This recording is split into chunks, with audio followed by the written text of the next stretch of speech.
आमंत्रित कर रहा हूं कन्नौज के पारस जैन काला को। आज इसी पारस जैन काला, एक बार जोरदार करते ध्वनि से हमारे पारस जी का। नमोस्तु गुरुदेव। हम उधर मुखर। हमारा प्रश्न है महाराज जी, आरओ का पानी बिना छाने पीने योग्य है? देखिए, आरओ का पानी पीते हैं लोग। जैन धर्म की दृष्टि से जो पानी छानने की मूल भावना है वो आरओ के छानने से आरओ के पानी में पूर्ण नहीं होती। आरओ का पानी शुद्ध भले हो पर प्राशुक नहीं। हमारे यहाँ पानी छानने की जो प्रक्रिया है उस प्रक्रिया के तहत पानी छाने, जिसमें पानी को मूल जल के स्रोत से निकालकर छाने, उसकी विंछानी को वापस वहाँ पहुँचाएँ, फिर 48 मिनट के भीतर उसे गर्म करें अथवा न करें तो उसकी बिनछानी को वापस वहाँ पहुँचाएँ, बार बार छान कर करें। ये हमारी एक शुद्ध प्रक्रिया थी।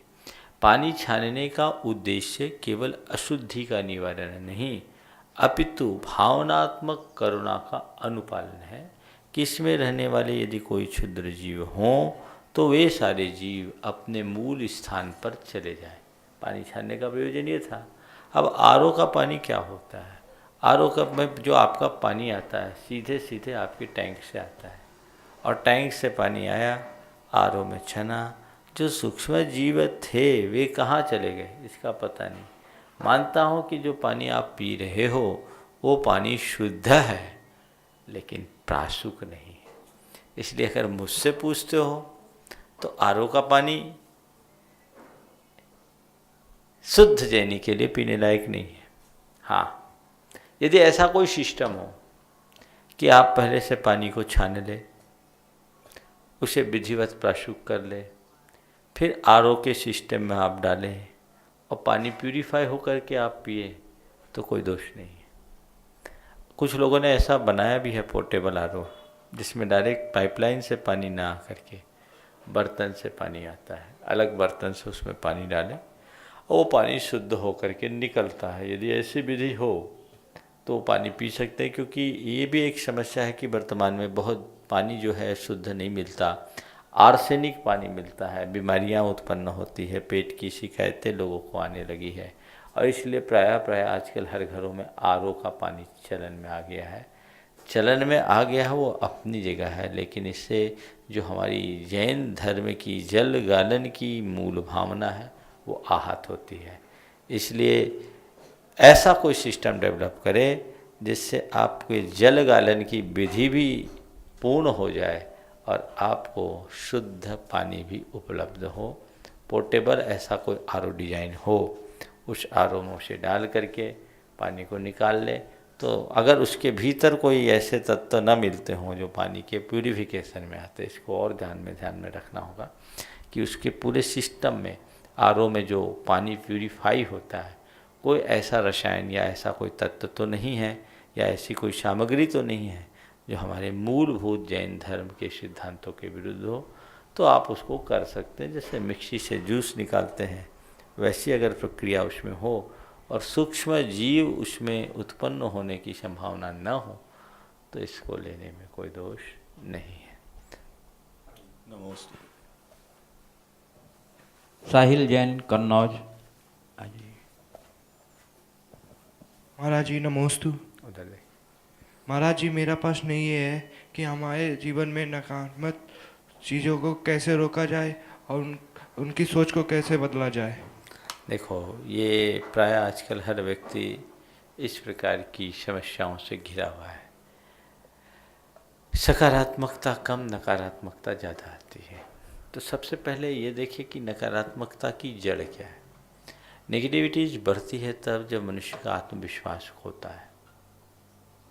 आत्मविश्वास जिसका डगमगाने लगता है तो उसकी सोच नकारात्मक होती है। जीवन में जब विफलताएं आने लगती है तब व्यक्ति का आत्मविश्वास डगमगाता है, मन में कुशंकाएं उत्पन्न होने लगती है और नेगेटिविटी बढ़ जाती है। अपनी इस नकारात्मकता को खत्म करना है तो सबसे पहला प्रयास अपने कॉन्फिडेंस को डेवलप करो।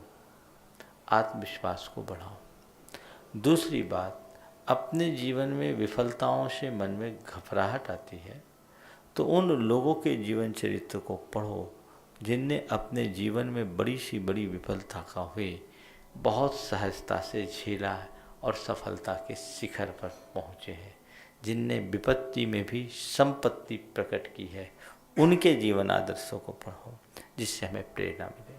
सदैव ऐसे लोगों का साथ रखो जिनसे अच्छी प्रेरणा मिले और प्रोत्साहन मिले, जो तुम्हें इनकरेज करे, डिस्करेज ना करे। ऐसे लोगों के साथ रहोगे तो कभी नकारात्मकता नहीं होगी, आत्मविश्वास से लवरेज रहोगे और जीवन में आने वाली जो भी समस्याएं हैं उनके आगे झुकने की जगह उनका सामना करने की सामर्थ्य पाओगे और अपने जीवन को आगे बढ़ा सकोगे।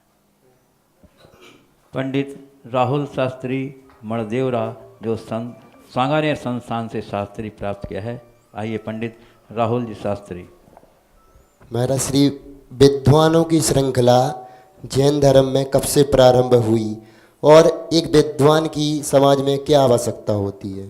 देखिए, विद्वानों की जो परंपरा है, अगर देखा जाए तो पंडित आशाधर जी के काल से विद्वानों का उल्लेख मिलता है। अन्य भी रैधु आदि के अनेक कवि विद्वान के रूप में रहे, हरदास, रैधु आदि है। 10वीं 11वीं शताब्दी से ऐसा देखने को मिलता है कि विद्वानों ने ग्रंथों का प्रणयन किया। आशाधर जी के विषय में तो ऐसा भी आता है कि उन्होंने मुनियों को भी पढ़ाया है। तो विद्वान हमारे समाज में सदैव रहे हैं। गृहस्थाचार्यों की अगर व्यवस्था को हम देखें, जो हमारे शास्त्रों में पश्चादवर्ती ग्रंथों में देखने को मिलता है, तो इससे लगता है कि गृहस्थाचार्य अतीत काल में भी रहते थे, जो श्रावकों के विधि विधान की सारी क्रियाओं को और उनके कुलाचार के अनुपालन में सहायक बनते थे। तो विद्वान तो समाज में हमेशा रहा है, ऐसा मान करके चलना चाहिए। एकदम इसके वास्तविक इतिहास की बात अभी मुझे स्मृति में नहीं है कि कब से विद्वत परंपरा का आखिरी स्रोत हमें क्या दिखता है, लेकिन मुझे जहाँ तक ध्यान है, पंडित आशाधर जी, अरहत दास जिन्होंने मुनि शिवव्रत काव्य की रचना की, रैधु तो पश्चादवर्ती हैं, ये सब बड़े विद्वान हुए हैं जिन्होंने खूब अच्छे साहित्य का सृजन किया और जैन संस्कृति को आगे बढ़ाने में अपना महत्वपूर्ण योगदान दिया। फिर इसके बाद विद्वत परंपरा का जैन धर्म के विकास में बहुत बड़ा योगदान हुआ। 16वीं शताब्दी में जब जैन धर्म में शिथिलाचार का बहुत ज़्यादा बोलबाला हो गया, भट्टारकीय परंपरा इस तरीके से बढ़ी कि उन शिथिलाचारी भट्टारकों ने ही अपने आप को मुनि रूप मानना शुरू कर दिया और मूलभूत जैन धर्म गौण होकर कर्म कांडों को ही जैन धर्म का स्वरूप दिया जाने लगा।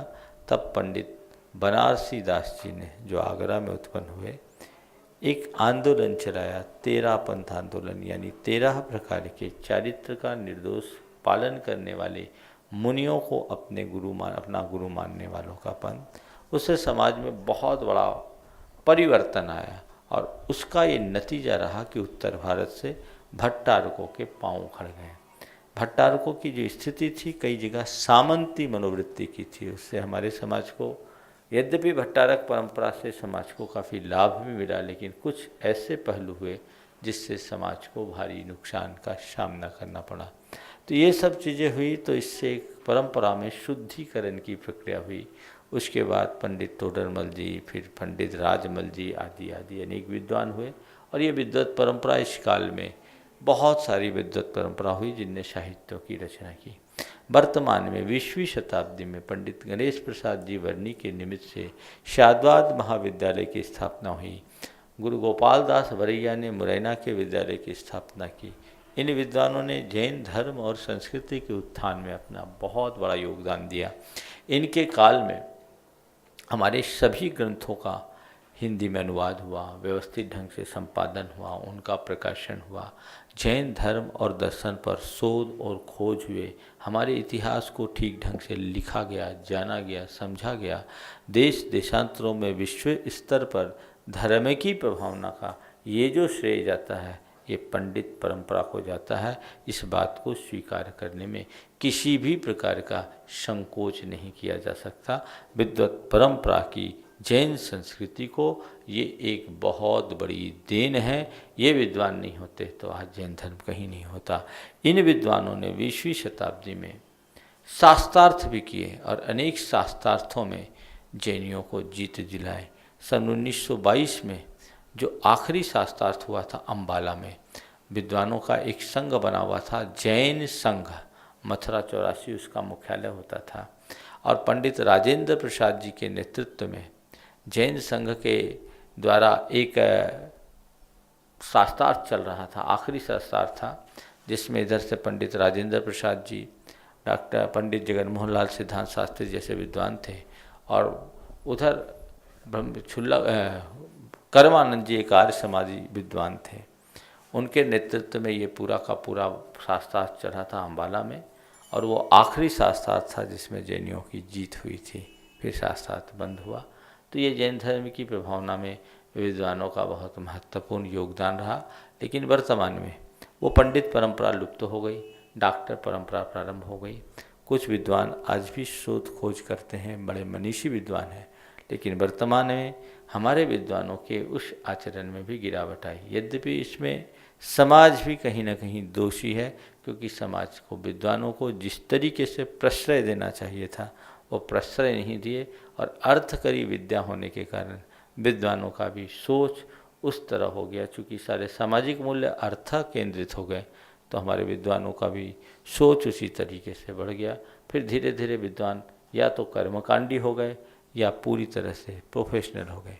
हमें अच्छे विद्वत परंपरा को विकसित करने की ज़रूरत है, ताकि धर्म, संस्कृति और समाज को सही दिशा दर्शन मिल सके।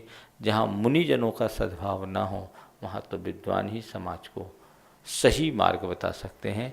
लेकिन ऐसा तभी संभव होगा जब विद्वान खुद अपने जीवन में उन बातों को उतारने की कोशिश करें। आजकल विद्वानों में वो संयम और त्याग के प्रति जो अभिरुचि जैसे पुराने विद्वानों में थी, वो कम दिखती है। इसके कारण ऐसा हो रहा है। विद्वानों में ही पंडित भूरामल जी, जो आचार्य ज्ञान सागर जी का पूर्ण नाम था, जयोदय जैसे महाकाव्य की रचना मुनि अवस्था में नहीं की, वो विद्वत अवस्था में की। एक ऐसे ग्रंथ का प्रणयन किया जिसने जैन संस्कृति को बहुत ऊंचा मान दिया। आज जयोदय को बृहत त्रयी के रूप में जोड़ लिया गया, बृहत चतुष्टयी में, जिसे कालिदास, अश्वघोष और माघ जैसे कवियों के समान स्थान मिल गया। ये विद्वानों का योगदान है। इसलिए विद्वानों के इस योगदान को कभी भुलाया नहीं जा सकता। बंधुओं, जैसा कि आपको विदित है कि इस अहिंसा पद यात्रा का सारी गतिविधियों का संचालन हमारे मनोज जैन, बड़े मंटू के नाम से जाने जाते हैं, कन्नौज के, बहुत कुशलता से सारी गतिविधियाँ संचालन कर रहे हैं। मैं उन्हें आमंत्रित कर रहा हूँ आज संघ का अपना उपस्थित करने के लिए। एक बार जोरदार कर ध्वनि से इनका अभिनंदन करें। नमोस्तु गुरुदेव। गुरुदेव, मेरा सवाल है, सेवा को धर्म क्यों बताया गया है और सेवा किन किन की करनी चाहिए और क्यों? पर्ची देख के ही बोलना पड़ता है, लगता पास भी पर्ची से हुआ है। देखिए, सेवा धर्म है। क्यों धर्म है? पहला सवाल। हमारे यहाँ कहा है, क्लिष्टेषु जीवेषु कृपा परत्वम, जीवानम रखनम धम्मो। जीवों की रक्षा करने का नाम धर्म। दरअसल धर्म किसे कहते हैं? जो दुख से हटाकर सुख में पहुंचाए। यदि किसी व्यक्ति को हम कष्ट में पड़ा देखते हैं और उसका सेवा सत्कार करते हैं, तो उसके दुख का निवारण करके हम सुख में पहुंचा रहे हैं। तो जो पर के दुख का निवारण करके उसे सुख पहुंचाता है, उसके दुख का निवारण स्वतः हो जाता है। इसलिए उसकी ये क्रिया धर्म बन जाती है। पर दुख कातरता जीवन में होनी चाहिए। सेवा को व्यवहार धर्म के अंतर्गत कहा गया। इसी का ये परिणाम है कि सम्यक दर्शन का एक अंग गुण है अनुकंपा। अनुकंपा के लिए कहा गया कि दीन दुखी जीवों की पीड़ा को देखकर चित्त का कांप उठना, अनुकंपनम अनुकंपा। जब तक मनुष्य के हृदय में पर प्राणी के प्रति संवेदना नहीं होती, तब तक वो सच्चे अर्थों में धर्म नहीं कर सकता। तो सेवा धर्म ही नहीं, धर्म का आधार है। कुरल काव्य में ऐसा लिखा है, मैं आप सबसे कह रहा था कि सेवा धर्म नहीं, धर्म का आधार है। कुरल काव्य में लिखा है कि जैसे सूखी धरती पर अंकुर नहीं होता, वैसे ही दया से शुष्क मनुष्य के हृदय में धर्म का अंकुरण नहीं होता। जब तक मनुष्य के भीतर संवेदना ना हो, धर्म कैसे होगा? तो संवेदनशीलता होनी चाहिए। अब पूछा किसकी सेवा करें? दीन दुखी जीवों पर मेरे उर्षे करुणा स्रोत बहे, क्लिष्टेषु जीवेषु कृपा परत्वम। दीन दुखी जीवों के प्रति हमारे मन में सेवा की भावना होनी चाहिए, और इसकी शुरुआत घर से करनी चाहिए। माता पिता की सेवा करे, परिवारजनों की सेवा करे, भगवान की सेवा करे, गुरु की सेवा करे, और दीन दुखियों की सेवा करते चले। सेवा का मार्ग बहुत विस्तृत है, जहाँ अनुकूलता बने सेवा करें। अब मैं कुछ श्रद्धालु जो यहाँ मौजूद हैं उनको बुलाऊं, उसके पूर्व कुछ ऑनलाइन क्वेश्चंस आए हुए हैं। पूज्य गुरुदेव की आज्ञा से उनके प्रश्नों को रखना चाहता हूँ। दिनेश रेणु जैन सहारनपुर से पूछ रहे हैं कि मुनि महाराज स्नान करते हैं या नहीं? यदि नहीं करते हैं तो क्यों नहीं करते? मुनि महाराज स्नान करते भी और नहीं भी करते। ऐसे तो नहीं करते हैं क्योंकि उनका मूल गुण है, लेकिन मैं कह रहा हूं मुनि महाराज करते भी हैं। कैसे करते हैं? इससे पहले एक संदर्भ, एक संस्मरण मुझे याद आ गया है। सन 1984 में गुरुदेव मड़िया जी में थे, जबलपुर में चातुर्मास चल रहा था, समापन था। इंदिरा गांधी हत्याकांड के कारण पूरा जबलपुर डिस्टर्ब था, सेना के हवाले था, और नगा रेजिमेंट को पूरे जबलपुर में सुपुर्द कर दिया गया था। मड़िया जी उनकी सीमा थी, और नगा रेजिमेंट के जवान, उनके सारे बड़े अधिकारी सब मड़िया जी में आते जाते। जब मुनियों को देखा, उन्हें बड़ा आश्चर्य हुआ कि ये साधु ऐसे दिगंबर रहते। ठंड पड़नी शुरू हो गई थी, और 24 घंटे में एक ही बार खाते पीते, तो उनको बड़ा आश्चर्य हुआ। सर्दी के दिनों में हम लोगों के शरीर में मैल कुछ ज़्यादा जम जाता है, और आचार्य महाराज के गौर वर्ण में तो मैल की परत अलग दिखती। उनकी पीठ में मैल की परत देखकर उनके जनरल ने पूछा कि महाराज श्री, आप लोग स्नान नहीं करते? स्नान क्यों नहीं करते? गुरुदेव ने कहा, किसने कहा हम स्नान नहीं करते? हम स्नान करते। महाराज जी आप स्नान करते तो आपकी पीठ पर इतनी मैल कैसे? बोले नहीं, हम स्नान करते हैं, और आप एक बार करते हैं, हम दिन भर करते हैं। आप एक बार करते हैं, हम दिन भर करते हैं। मतलब ये है कि आप सनलाइट से स्नान करते हैं, हम सनलाइट में स्नान करते हैं। साधु धूप स्नान, वायु स्नान करता है। आप लोग स्नान करते, जल से स्नान करते हैं। जैन मुनि का अस्नान व्रत है, क्योंकि हम स्नान करेंगे, हमारे शरीर में रहने वाले क्षुद्र जीवों का विघात होगा। स्नान का जल जाएगा, वो कहाँ जाएगा? उनमें जीव हिंसा होगी, और स्नान एक प्रकार के से शरीर का अलंकार है, श्रृंगार है। इसलिए मुनि महाराज स्नान नहीं करते, ये उनके मूल व्रत में है। अब रहा सवाल, स्नान नहीं करते, आप एक दिन स्नान नहीं करो तो आपके शरीर में बदबू आ जाती है। मुनि महाराज के पास आप कभी आए, आपको बदबू का एहसास हुआ? नहीं हुआ। क्यों नहीं होता?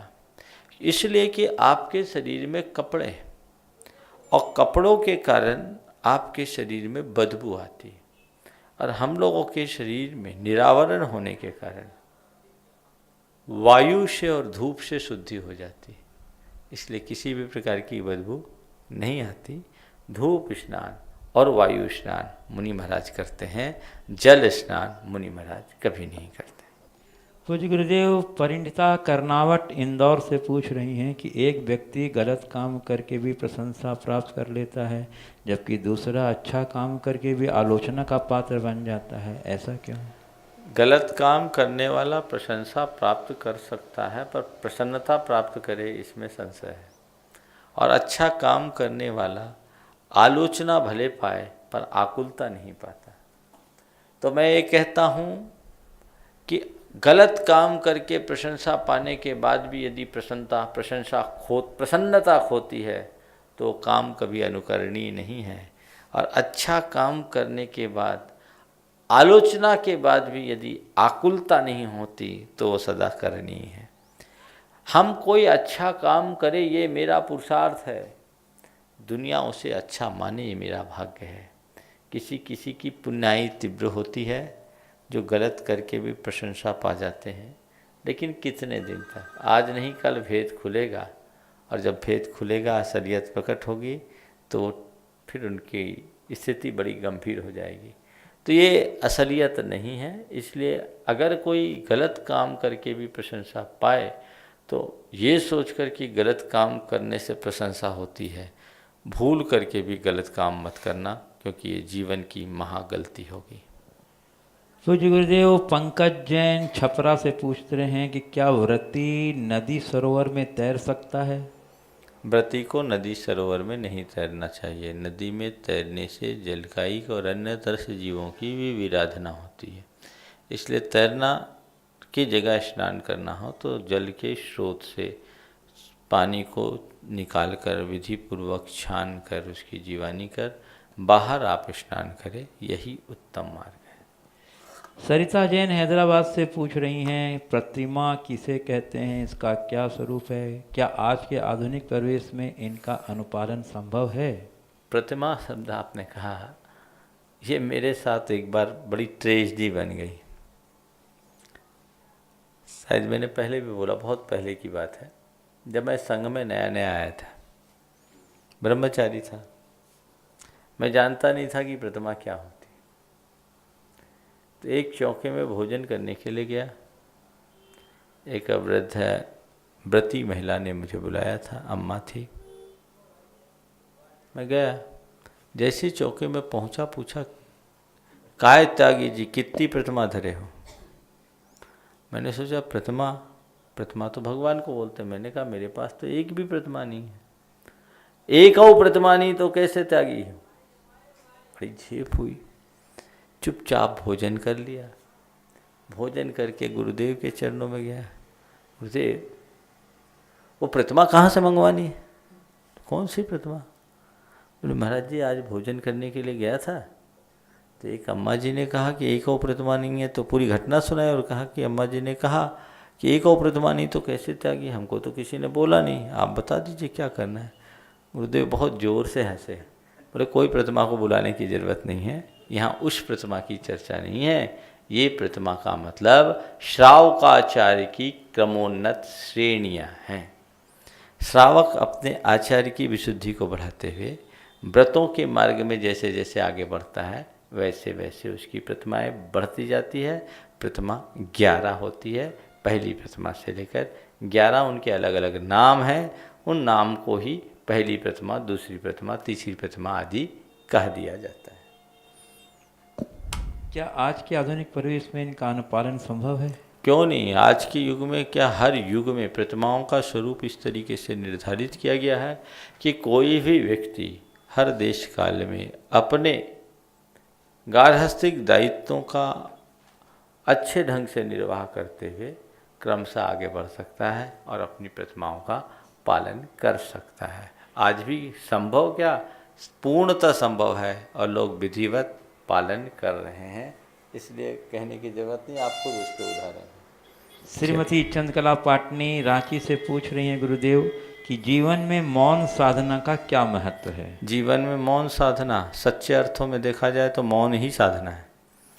और जब सबसे मौन होते हैं तो वास्तविक साधना होती है। मौन से प्रवृत्तियाँ रुकती है। हमारी वाचनिक प्रवृत्तियाँ बहुत ज़्यादा होती हैं। यदि हम मौन ले लें तो आधी से ज़्यादा प्रवृत्ति तो अपने आप कम हो जाती है। मैंने कई बार मौन की साधना की, 6 महीने, 3 महीने, 1 वर्ष तक की। उस समय मैंने देखा कि प्रवृत्तियाँ एकदम नियंत्रित हो जाती है। तो जितना बने मौन रहने की कोशिश करनी चाहिए। बोलते हैं कि यदि बोलना गोल्ड है तो मौन रहना गोल्डन है, ऐसा कहते हैं। तो ये मौन एक बहुत बड़ी साधना है। प्रवृत्तियों को सीमित करने के लिए, नियंत्रित करने के लिए और अपने आप को समझने के लिए मौन होना बहुत ज़रूरी है। पहले वचनों से मौन हो, फिर विचारों से मौन हो। जो सब तरीके से मौन हो जाते हैं वे अपने भीतर की परम चेतना को प्रकट करने में समर्थ हो जाते हैं। तो मौन मौन है, लेकिन वही मौन जिसमें मुंह से भी मौन हो और फिर मन से भी मौन हो जाए। कुछ लोग मौन तो ले लेते हैं, लेकिन उससे ज़्यादा बोल लेते हैं अपनी अभिव्यक्तियों से, शरीर के माध्यम से। कुछ लोग लिख करके भी। ठीक है, बोलने की अपेक्षा न बोलना अच्छा है, लेकिन यदि निवृत्ति लेने के लिए मौन लेते हैं तो बहुत व्यर्थ विकल्पों में बच जाते हैं। मैं तो आप लोगों से कहना चाहूँगा, पूरी तरह मौन की साधना करना एक साधारण गृहस्थ के लिए बहुत मुश्किल है, लेकिन कुछ जगह मौन लो। मंदिर जाओ, जब तक भगवान का दर्शन और पूजन न हो जाए तब तक का मौन बहुत लाभकारी। घर से निकला हूँ मंदिर के लिए, जब भगवान के दर्शन कर लूँगा, पूजन कर लूँगा, उसके बाद कोई को बोलूँगा। क्यों? आप घर से दर्शन के लिए निकलते हैं या पूजन के लिए निकलते हैं, रास्ते में कोई मिल जाता है, चर्चा छिड़ जाती है और तरह तरह की बातें होने लगती, घड़ी आगे बढ़ जाती है। फिर आप दर्शन नहीं करते, पूजन नहीं करते, सलटा के आते हैं। होता है कि नहीं होता है? टाइम हो गया। जो समय भगवान के चरणों में समर्पित होना चाहिए था, वो समय चर्चा में समर्पित हो जाता है। तो इस चर्चा से क्या लाभ? चर्चा तो आगे पीछे भी हो सकता है। इसलिए कोशिश करनी चाहिए अपने आवश्यकों के कार्य में मौन रखो, और जहाँ पाप की संभावना हो वहाँ मौन रखो, जहाँ झगड़े की संभावना हो वहाँ मौन रखो, जहाँ कोई गलत कार्य हो रहा है और आप उसका प्रतिरोध नहीं कर पाओ, मौन हो जाओ। ये भी एक मौन का लाभ है। इससे श्रावकों को 7 स्थानों पर मौन रखना चाहिए। पहला, अपने आवश्यकों का पालन करते वक्त। दूसरा, जहाँ पाप कार्य की संभावना हो। तीसरा, भोजन करते समय। देखो, भोजन के समय मांग मांग कर, बोल बोल कर खाना, मांग मांग करके खाना, तो मांग के खाने वाला तो भिखारी होता है। मौन से खाओगे तो मनोहार पूर्वक खिलाया जाएगा, और मांग कर खाओगे तो सामने वाला कहेगा ठीक है, कोई ज़रूरत होगी तो खुद ही मांग लेगा। मौन से खाओ। भोजन के समय मौन से खाने में बड़ा इत्मीनान होता है। तो जहाँ पाप कार्य की संभावना हो, आवश्यक जहाँ आप कर रहे हैं तब, भोजन कर रहे हैं तब, स्नान कर रहे हैं तब, बमन करते समय मौन रहो। बमन करने के बाद जब तक मुख शुद्धि न हो जाए तब तक आप मौन रहो। और 5 हो गए ना, 2 और स्थान है। स्नान के समय और 2 और है। हाँ, और अपने विषय रति के काल में मौन रखना। और एक और है, स्नान बता दिया, भोजन, स्नान, बमन, आवश्यक क्रियाओं का पालन, जहाँ पाप कार्य की संभावना हो, रति, प्रसंग, और एक और है कोई छूट रहा है। तो ऐसे 7 स्थानों पर मौन रखने की कोशिश करनी चाहिए। श्रीमती चंद्रकला पाटनी रांची के यहाँ ही सेवारत शरणजीव बनर्जी पूछना चाहते हैं गुरुदेव कि मानव शरीर में अनेक प्रकार के शारीरिक मानसिक सिस्टम हैं, इनकी उत्पत्ति कैसे होती है और इनका धर्म से क्या संबंध है? देखिए, हमारे शरीर के अंदर जो भी सिस्टम है, इसका जो भी फंक्शन है और इसकी जो संरचना है, ये प्रकृति करती है। और इसकी शुरुआत जब हम कोई जीव जन्म लेता है, जन्म लेने के पूर्व जैन धर्म के अनुसार शरीर निर्माण की प्रक्रिया ये जीव करता है। और शरीर निर्माण की प्रक्रिया के सबसे प्रारंभिक क्षणों में कुछ विशेष प्रकार की भौतिक शक्तियों को प्राप्त करता है। जैन दर्शन की दृष्टि से इसको कहते हैं पर्याप्ति। पर्याप्ति यानी अपने शरीर के निर्माण और अपने प्रवृत्तियों के संचालन के लिए आवश्यक भौतिक शक्तियों की प्राप्ति। तो वो एक कुछ ही मिनटों में उन प्रवृत्तियों को, उस शक्तियों को प्राप्त कर लेता है। और जो इस शक्तियों को प्राप्त कर लेता है वो अपने शरीर के विकास के लिए सक्षम हो जाता है, उसको पर्याप्त कहते हैं। तो वो पर्याप्त जीव उस शक्तियों को प्राप्त करके धीरे धीरे धीरे धीरे उन्हीं के बल पर अपने शरीर को संचालित करता है। मेडिकल साइंस की भाषा में जैसे सबसे पहले जीन्स का निर्माण होता है, फिर क्रोमोसोम्स वगैरह डेवलप होते हैं। तो ये जो जेनेटिक डेवलपमेंट है, जैन दर्शन उसे उसी रूप में स्वीकारता है और धीरे धीरे धीरे धीरे ये डेवलप होते जाते हैं। इनके डेवलप होने से फिर शरीर का संचालन होता रहता है। 24 घंटे हम लोग वातावरण से विशेष प्रकार के पुद्गलों को ग्रहण करते, परमाणुओं को ग्रहण करते, वो हमारे शरीर की संरचना करता है। इससे हम शरीर के लिए, मन के लिए, सब प्रकार की क्रियाओं के लिए पौद्गलिक परमाणुओं को ग्रहण करते हैं, वो हमें इसमें सहायक बनते हैं।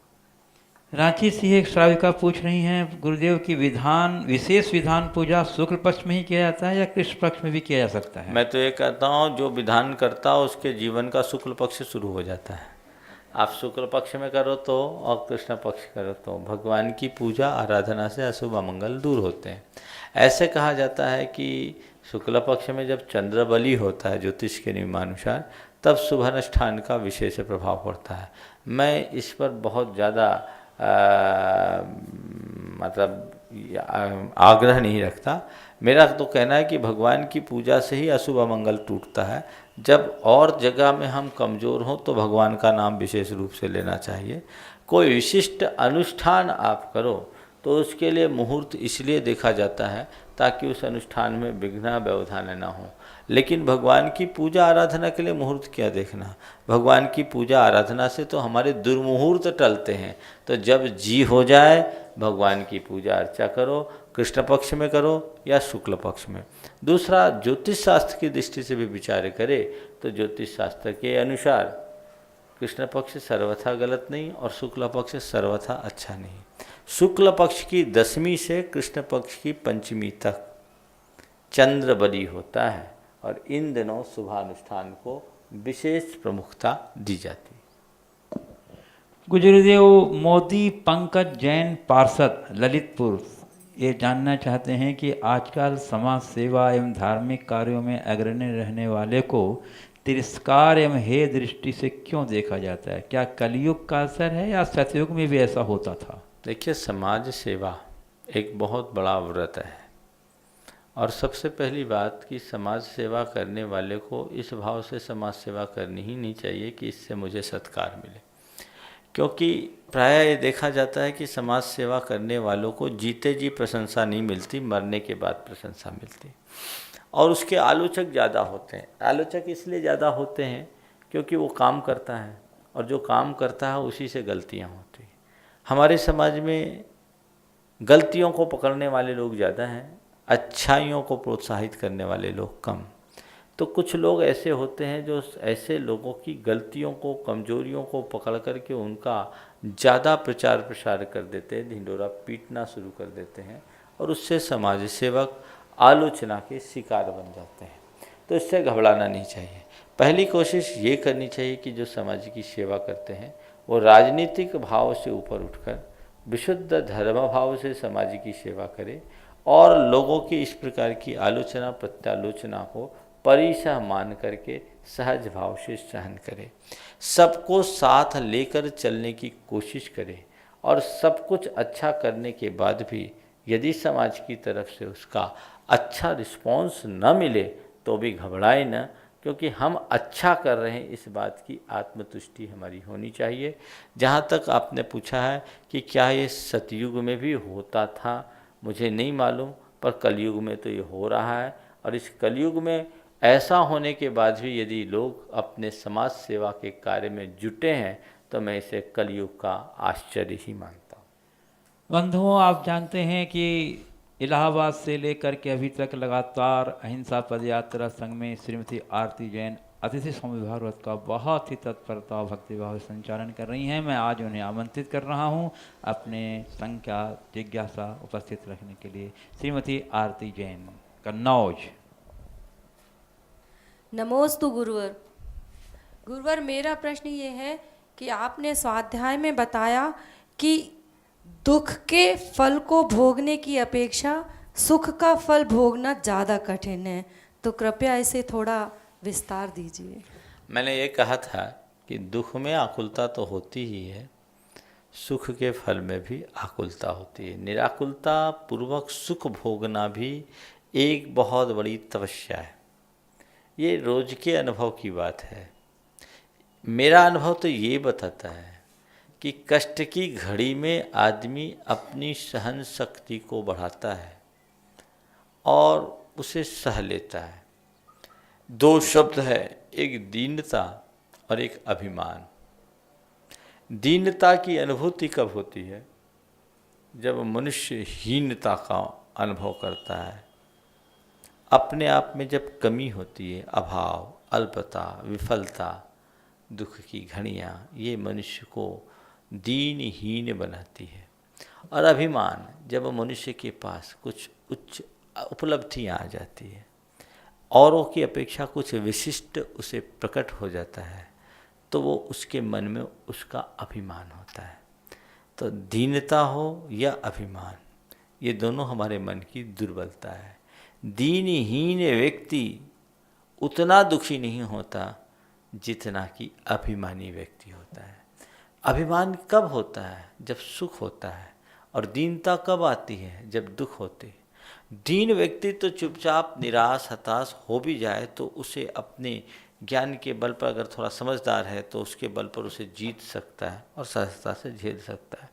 लेकिन सब प्रकार की अनुकूलता होने के बाद मन में अभिमान न आना, ये एक बहुत बड़ी साधना है। तो प्रायः अनुकूलता में अभिमान होता है और प्रतिकूलता में दीनता की भावना मन में होती है। ये दोनों प्रकार की आकुलता है। इस आकुलता से बचना चाहिए। जैसे एक व्यक्ति है जिसके पास कोई सुख साधन नहीं है, वो उसे अपने कर्म का उदय मानकर सहज भाव से जी रहा है। लेकिन एक व्यक्ति है जिसके पास सुख साधन सब है, लेकिन उसमें उसको संतोष नहीं है, इसलिए कि उससे ज़्यादा वाले उसके सामने खड़े हैं।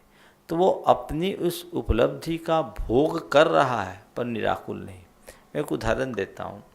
किसी स्कूल में बच्चे पढ़ते हैं क्लास में, तो क्लास में जितने भी बच्चे परीक्षा देते हैं उसमें कोई 60, कोई 70, कोई 80, कोई 90, कोई 95% लाता है। ये बताओ टेंशन किसको ज़्यादा होता है? 60 से 70% मार्क्स लाने वाले या 90 से 95% मार्क्स लाने वाले को? टेंशन में कौन रहता है? 90 से 95 वाला ज़्यादा टेंशन में रहता है। क्यों? हम मेरिट में नहीं आ पाए। 70% वाला तो कहता ठीक, टॉप 10 से 20 वाले को बहुत टेंशन और नीचे वाले को कोई टेंशन नहीं। तो पुण्य भी आकुलता देता है। तो पुण्य के फल में स्थिरता वही रख पाता है जिसके पास तत्व ज्ञान है। तत्व ज्ञान के बल पर जो पुण्य और पाप को कर्म की परिणति मानकर उसे अपनी आत्मा से भिन्न समझता है, वही ऐसा कर सकता है। बंधुओं, इस अहिंसा पद यात्रा में श्रीमती आरती जैन का अति सौभाग्य व्रत में सहयोग देने के लिए कन्नौज से पधारी हैं श्रीमती उर्मिला जैन एंड श्रीमती अंजू जैन। मैं उन्हें आमंत्रित कर रहा हूं अपने संघ का उपस्थित रखने के लिए। श्रीमती उर्मिला जैन, कन्नौज।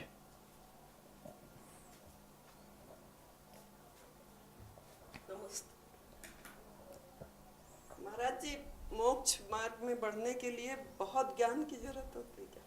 मोक्ष मार्ग में बढ़ने के लिए बहुत ज्ञान की जरूरत नहीं है, सम्यक ज्ञान की जरूरत है, आत्मज्ञान की जरूरत है।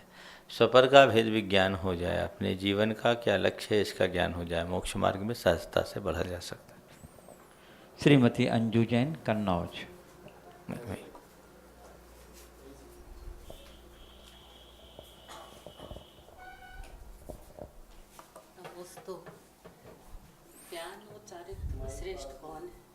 ज्ञान और चारित्र में श्रेष्ठ कौन है? कहते हैं कि ज्ञान चारित्र के लिए सहायक है, लेकिन ज्ञान का फल चारित्र है। नानस्य फलम किम उपेक्षा, उपेक्षा का मतलब चारित्र। अज्ञान निर्वृत्ति हानुपादान उपेक्षाश्च फलम। अज्ञान की निर्वृत्ति और जिसे छोड़ना उसे छोड़े और जिसे ग्रहण करना उसे ग्रहण करे, यही ज्ञान का फल है। तो फूल लगे और फल ना हो तो मतलब क्या है? फूल फल की उत्पत्ति में सहायक है, पर फूल अच्छा है कि फल? फल न। तो ज्ञान से श्रेष्ठ चारित्र है, चारित्र की ही पूजा है। इसलिए ज्ञान पाए, ज्ञान के बिना हमारा चारित्र निखरता नहीं है, सच है, लेकिन केवल ज्ञान की पूजा करने में कोई लाभ नहीं जब तक चारित्र हमारे जीवन में प्रकट नहीं होता, जीवन की पवित्रता नहीं आती। इसलिए ज्ञान मूलक चारित्र का अनुपालन करना चाहिए। पूज्य गुरुदेव, अशोक नगर मध्य प्रदेश से हर्षिल जैन पूछ रहे हैं कि आहार के समय श्रावक की क्या चर्या होनी चाहिए? आहार के समय श्रावक की क्या चर्या होना चाहिए? श्रावक आहार दे तो पहले तो अपनी शुद्धि का ध्यान रखे, वस्त्रादिकों की, फिर विवेक का परिचय दे, साधु की प्रकृति, स्वास्थ्य, ऋतु और चर्या के अनुकूल आहार सामग्री को तैयार करे। आहार देते समय हाथ वगैरह को व्यवस्थित तरीके से धोए, नाखून वगैरह में कोई गंदगी न रहे, अच्छी शुद्धि करे। आहार देते समय कम से कम बोले, नियंत्रित होकर के दे। भोजन की सामग्री को अत्यंत शुद्धता से तैयार करे और विशुद्धि से भर करके आहार दान देने की कोशिश करे। ज़रूरत से ज़्यादा भीड़ न करे, बहुत ज़्यादा अनियंत्रण नहीं होना चाहिए, अस्थिरता नहीं होनी चाहिए। दाता के 7 गुणों का अच्छे से पालन करना चाहिए। नवधा भक्ति भी पूरी तरह से होना चाहिए। 16 आप लोग कहते हैं ना, 16 का मतलब केवल 16 के कपड़े का नाम नहीं है। नवधा भक्ति और 7 गुण का नाम 16 है। आप लोग परगहन आदि की जो क्रिया करते हैं वो नवधा भक्ति कहलाती है, सब जानते हैं। प्रतिग्रहण करना यानी परगहन करना, फिर अंदर ले जा कर के चरण धुलाना, फिर पूजन का उच्चासन देना, चरण धुलाना, पूजन करना, फिर प्रणाम करना और मन वचन काय की शुद्धि और आहार जल की शुद्धि, ये नवधा भक्ति, इसका पूरी अच्छी तरीके से पालन करना। केवल मंत्र की तरह मन शुद्धि, वचन शुद्धि, काय शुद्धि, आहार जल शुद्ध है ऐसा नहीं बोलना चाहिए। मन में अत्यंत विशुद्धि होनी चाहिए। वचन बहुत शांत, संयत, निष्ठुर, कर्कश वचन नहीं होना चाहिए। कम से कम बोलना चाहिए। शरीर के अंदर और बाहर के वस्त्रों को दूर करना चाहिए। कोई रोग नहीं होना चाहिए। फोड़ा फुंसी, अगर पश वगैरह है, खून वगैरह आ रहा है तो उसका शरीर शुद्ध नहीं। चर्म रोग से ग्रसित व्यक्ति का शरीर शुद्ध नहीं होता। अगर आपने सुबह से स्नान करने के उपरांत पाउडर, क्रीम वगैरह लगाया है तो केवल कपड़ा बदलना पर्याप्त नहीं। जब तक आप दोबारा स्नान न करो या गीले गमछे से शरीर को अंगोछो नहीं, आपका शरीर शुद्ध नहीं। तो शुद्धि का पूरा ध्यान। आहार प्राणी को एकदम उचित तरीके से जो शास्त्र में भक्ष्याभक्ष की शुद्धि का विचार किया गया है उसके अनुरूप शुद्धि से आहार आपको देना चाहिए। श्रद्धा आदि जो 7 गुण है जिसकी चर्चा कुछ दिन पहले मैंने की थी, उसका पूरी अच्छे तरीके से पालन करना चाहिए और कोशिश ये करना चाहिए कि साधु का निरंतराय आहार हो। हम 1 ग्रास दे तो और 10 ग्रास दे तो बात एक है। सवाल हमारे आहार देने का नहीं, सवाल महाराज के आहार हो जाने का है। उनका आहार अच्छे से हो जाए, ये प्रयास हमारा होना चाहिए। हमारे देने के चक्कर में, हड़बड़ी में अगर साधु को अंतराय हो जाए तो सोचो, तुम तो घंटे भर बाद तुरंत कुछ लो लोगे, लेकिन साधु को क्या करना हुआ। तो इन सब चीज़ों को देखकर विचार और विवेक का परिचय देना चाहिए। श्रावक को आहार के समय कैसा विवेक रखना चाहिए, एक प्रसंग सुना रहा हूँ। आचार्य गुरुदेव जब ज्ञान सागर जी महाराज के चरणों में थे, दोनों का ब्यावर में एक ही चौके में आहार हुआ। आहार होने में ज्ञान सागर जी महाराज छोटे बच्चों से आहार नहीं लेते थे, तो पूरा परिवार आहार दे रहा था, बच्चे आहार देख रहे थे। इसी मध्य एक शव यात्रा, पहले कमरे में चौका लगा था और एक व्यक्ति की शव यात्रा जा रही थी। अब शव यात्रा जा रही है, राम नाम सत्य है बोल रहे हैं, ये अंतराय का कारण है, क्योंकि शव दिखना या इस तरह की वार्ताएं होना ये अंतराय का कारण है। लेकिन कोई शव लेके जा रहा है, उसे ये तो नहीं कहा जा सकता कि भाई हमारे यहाँ महाराज के आहार हो रहे, तुम दूसरे रास्ते से जाओ या रुक जाओ। वो घर के लोग बड़े विवेकी थे, जो आहार देने वाले थे वो आहार दे रहे थे। बाकी क्या किए, अंदर से जितने कांसे और पीतल के बर्तन थे सब उठा लाए। पहले तो यही बर्तन ज़्यादा मिलते थे और सब बच्चे परिवार के सारे सदा टन टनाटन टन टनाटन टन टनाटन बजाने लगे। बर्तन बजाए, पूछे क्यों बजा रहे, बोले महाराज दोनों महाराजों के आहार एक साथ हो रहे, हम बाजा बजा रहे हैं। आहार के बाद क्यों बजाए, पहले भी बजा सकते हैं। आहार होता गया, इधर से वो शव यात्रा निकल गई, उनकी आवाज़ इस आवाज़ में दब गई। दोनों महाराजों के निरंतराय आहार हो गए। आहार होने के बाद जब पूछा कि महाराज जी ने पूछा आज बाजा क्यों बजा रहा था, बर्तन क्यों? बोले महाराज आहार हुए उसकी खुशी में बजा रहे थे। अब बाजा वाले को कहाँ बुलाते, जब तक बाजा वाला आता तब तक तो आपके आहार ही हो जाते, तो हमने घर के ही बाजे बजा दिए, इससे अच्छे बाजे क्या होंगे। जब ज्ञान सागर जी महाराज को बाद में मालूम पड़ा कि असलियत ये थी, तो उन्होंने कहा ये है श्रावक का विवेक, तो अपने विवेक का पूर्ण इस्तेमाल करना चाहिए। नमिता जैन ग्वालियर से पूछ रही हैं गुरुदेव कि क्या सूर्योदय से पहले मंदिर में चावल चढ़ा सकते हैं? सूर्योदय से पूर्व मंदिर में चावल चढ़ाना ठीक नहीं है। पाँव फटने के पूर्व द्रव्य नहीं चढ़ाना चाहिए। प्रश्न आपके पास बहुत। पूज्य गुरुदेव, मॉडल टाउन दिल्ली से राखी जैन पूछ रही हैं कि मंदिर में बासमती चावल चढ़ाना चाहिए क्या? चावल जो उत्तम से उत्तम हो वो चढ़ाओ, कोई बुराई नहीं है, लेकिन जो ये सोचते हैं कि बासमती चावल ही सबसे श्रेष्ठ है, भ्रम है। बासमती चावल भारत का मूल चावल नहीं है। अगर आप लोग सच्चे अर्थों में देखा जाए, देखो अनुभव करके, तो जो छोटे दाने के चावल का स्वाद होता है वो बड़े दाने के चावल का स्वाद नहीं होता। बासमती चावल भारत से बाहर से आया हुआ, वो पुलाव का चावल है जिसमें मीठा डालने से वो मीठा होता है, और जो भारतीय चावल है वो बिना उसके अपने आप मीठा होता है। तो जो उत्तम द्रव्य वो चढ़ाए। ऐसे बासमती चावल अशुद्ध नहीं है, पर अरवा चावल चढ़ाना चाहिए, उष्णा चावल नहीं।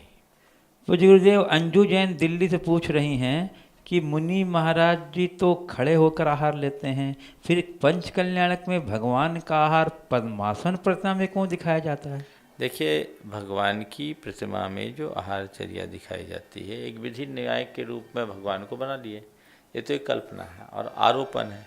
जब भगवान की पूरी प्रतिमा, आप ये क्यों नहीं पूछते हैं कि भगवान का विहार भी पद्मासन में क्यों होता है, जबकि भगवान तो खड़गासन में विहार करते हैं।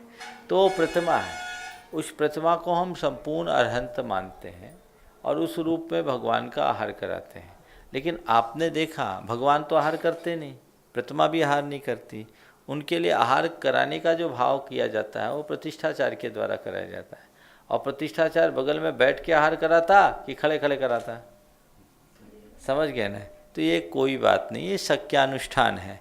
चूँकि पद्मासन प्रतिमा को ही मुख्य रूप से विधि नायक बनाया जाता है, क्योंकि खड़गासन करेंगे तो जन्म कल्याणक में भी भगवान को खड़गासन रखना पड़ेगा। हाँ, फिर सारी क्रियाओं में जब उनका राज्याभिषेक होगा तो भी उसमें खड़े ही रहेंगे, बैठेंगे नहीं। तो ये पद्मासन प्रतिमाओं में सारी अनुकूलताएं बनती है और ये केवल उपचार है जिससे वो सारे संस्कार उस प्रतिमा में बना दिया जाते हैं। ये मानकर चला करो कि भगवान खड़े होकर के आहार ले रहे हैं। प्रतिमा है, अभी भगवान बने कहाँ हैं, उस प्रतिमा में आप चाहे जैसी कल्पना कर सकते हैं। सीमा कलमंदर हिंगोली से पूछ रही हैं कि महाराष्ट्र राज्य में मैंने कई जगह चर्चा सुनी है कि घर में भगवान महावीर की प्रतिमा रखने से उस घर के लड़के की शादी नहीं हो पाती है, क्या यह सही है? थोड़ा इसका तथ्यात्मक ढंग से अनुशीलन करके देखो कि किसके किसके घर में महावीर भगवान हैं और किसके किसके घर में शादी नहीं हुई, तो फिर उसको एक शोधात्मक तरीके से देखा जा सकता है। ऐसा कहते जरूर है कि पंच बाल यति की प्रतिमा गृहस्थों के घर में गृह चैत्यालय में नहीं रखना चाहिए, ये कहते हैं। पर इसमें चूँकि ऐसा है तो एक सर्वे और तथ्यात्मक ढंग से अध्ययन होना चाहिए, जिससे पता चले कि इसका एक्चुअल प्रभाव क्या है। पूज्य गुरुदेव, राहुल जैन इलाहाबाद से पूछ रहे हैं कि एक युवा अपने जीवन में वैराग को कैसे बढ़ाए और धर्म के मार्ग पर किस तरह बढ़े, व्रत आदि किस प्रकार ग्रहण करे ताकि रत्नत्रय को अंगीकार कर अपना कल्याण कर सके। अपने वैराग्य भाव को बढ़ाने के सबसे सरल माध्यम यह है कि आप गुरु चरणों में लग जाओ। वैरागी के संपर्क में रहने से वैराग्य भाव बढ़ता है। उनके सत्संग और समागम में रहो और स्वाध्याय करना शुरू करो। जीवन में भूमिका अनुरूप परिवर्तन आते रहते हैं। आज समय हो गया है, इसलिए अधिक विस्तार न दे करके मैं अपने इस कार्यक्रम को पूज्य गुरुदेव के चरणों में नमन अर्पित करते हुए विराम दे रहा हूँ। बोलिए परम पूज्य आचार्य गुरुश्री विद्यासागर जी महाराज की।